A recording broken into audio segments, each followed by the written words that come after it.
So Peter Hurley is a kind of a world famous headshot photographer. Okay.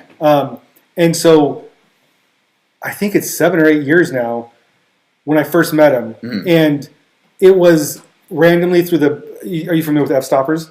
No. It's okay. So it's like Is a that blog. a group of some? Okay. So it's F-Stoppers online. It's like a group for like photography stuff. Right. They're like I think one of the biggest, if not the biggest, Oh, okay. on the internet.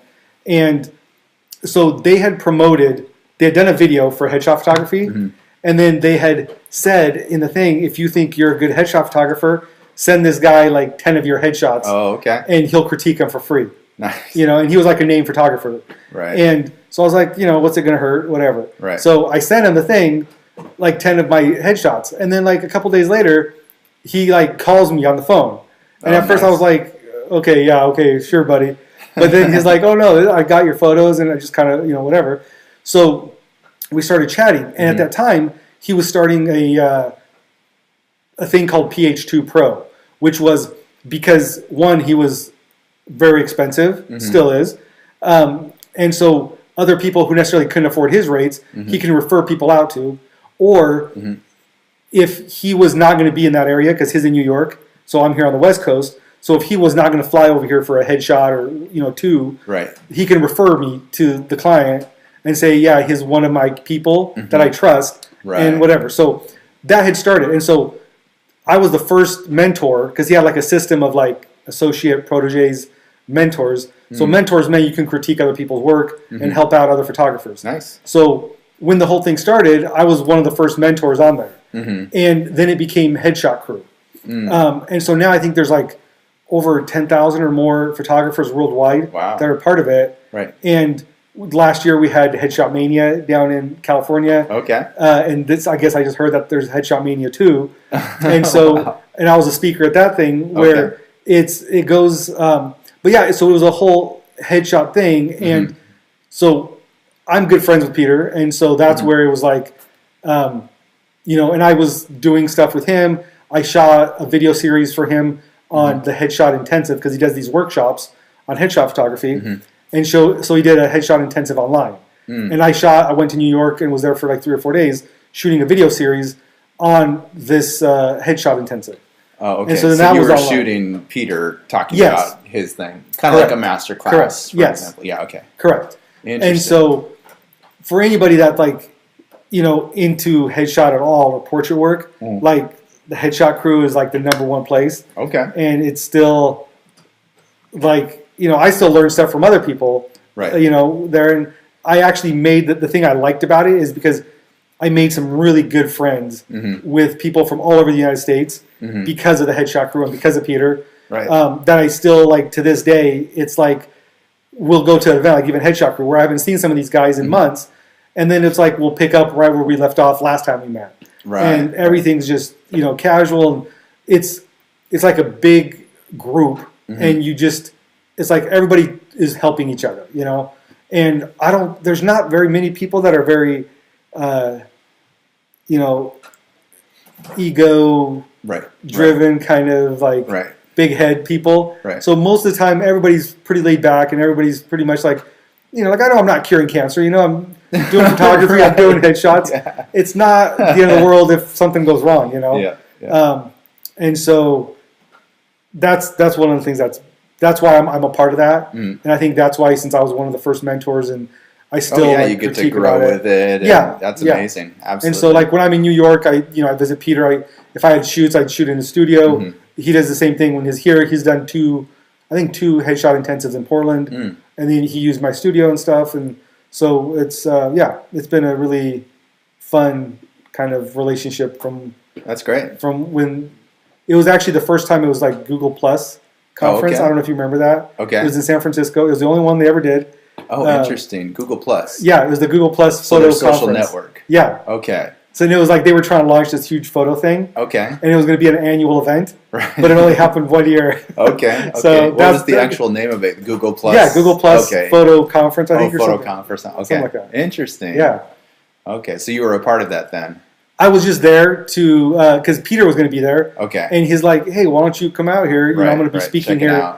And we can hang out and whatever. Yeah. And then we had another buddy down in Dublin, California, who came up for it. Nice. Because he was only like an hour away or something. Right. So then we all hung out, and yeah. That's cool. Yeah. So what would you tell someone who you are doing a headshot for about the best way, the way to look best in their headshot? You mentioned that some of it is specific to the person, right? That their hands might be closer, but those are things you're doing on your end. Sure. What would they be doing on their end? Really, it's kind of cliche probably, but it's like get a good night's sleep. Mm-hmm. That's like the number one thing, because I have people who come in and and then drink plenty of water like a day or two before. Wow. But then during the shoot, the biggest thing I would say is like, because when I'm like coaching somebody as far as telling them what I need them to do or directing them in the shoot, I always try and distract them, because people tend to get too much in their own head about like, oh, does my hair look good? Or oh, my nose is crooked this way. I hope it doesn't come out in the photo. Right. And so you're always trying to distract them, so they're not thinking about that. Interesting. And that they're just engaged with you. Yeah. And so a lot of times, kind of like we're doing here, is I like to just chit chat with them, find out things that we have in common, and then just kind of expand on those, and just like they're chatting with a friend and then taking some photos, and then chatting again and taking some photos. Right. But it's that dentist conversation too. Yeah, where it's one way. Like, sure, you can't respond to me. No, to an extent, because I don't mind. Like, I'll put the camera. Like, I don't. Oh, because I know that much of a time frame. Then. No, okay. Like I don't stick to time frames too much. Gotcha. And so, there's photographers that'll shoot for like 2-3 hours for stuff, for headshots. I mean, or portraits or stuff. And I get it to a certain extent, but in a way, it's like by the time an hour comes by, I'm already tired. Yeah. The person's already kind of tired. Yeah. You're not going to get much better, Right. So I always kind of try and get in there early and get some of the good stuff right away. But I also like I want them to understand that it's about them. And so if I need to put down my camera and just chit chat for a minute because I think it's going to get me to a better result, I'll totally do it. If so whatever it is that I think I need to do to like figure out this person. So like if they come in and they're like kind of shy or whatever, I'll approach them like way low key, so there's no rush, no nothing, no issues, If it's somebody that comes in more energetic, I might be a little more sarcastic with them. I might like be, a little more like, all right, come on, let's do this. Just kind of a little more high energy. But typically I'm not very type A personality. Right. So usually it takes a lot to like get to that, to like after 2 or 3 shoots in a day, like that's my max. Like, gotcha. Because then I'll have to get like up and then get my regular you did self. Your extrovert. Now you're exactly. introverted. And then I have to like get back up again, and then it's like it just wears you out. And well, that makes sense. I mean, I'm sure when you're doing those sessions, you've got to be really on. Sure. Because you're doing that.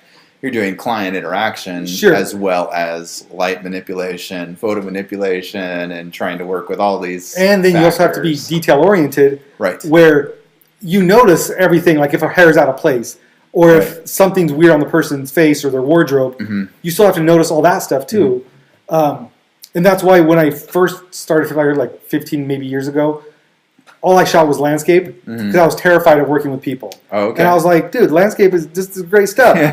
But there was not much money in it, you know? Right. And there is probably if you're really good, like, like maybe even like Peter Lick or something. Yeah, especially if you're capturing wildlife or something like that. Sure. Yeah. But at the time I was just starting, so it was okay, but it was just like your basic landscape stuff. Right. And so once I got into portraiture, and at the time too, it was like, when like anybody when they first start, they do weddings, senior pictures, anything they want. Anybody ask them? Yeah, I do newborns. I don't care. Exactly. Yeah, I do newborns. Yeah. So no. So that's where it's like you get a lot of experience really quick in different things, and then you can figure out what you're good at and what you. Because there's maybe something you find that you're not good at. Like I wasn't necessarily the best at headshots, but I enjoyed it. So then I did research and did training and went to workshops to get better at that. So fortunately now, I just shoot what I want to shoot, pretty much. And but that was just, you shoot everything and it just helps you get better. But that's where people were willing to pay more for that kind of stuff than they were for landscape. Yeah, and so absolutely. Then it was like, okay, I can, this could have something to it. Yeah, you have to have a pretty specific use case to ask somebody to go photograph a hill. Yeah, exactly. Well, I mean, that one guy who did Windows photo.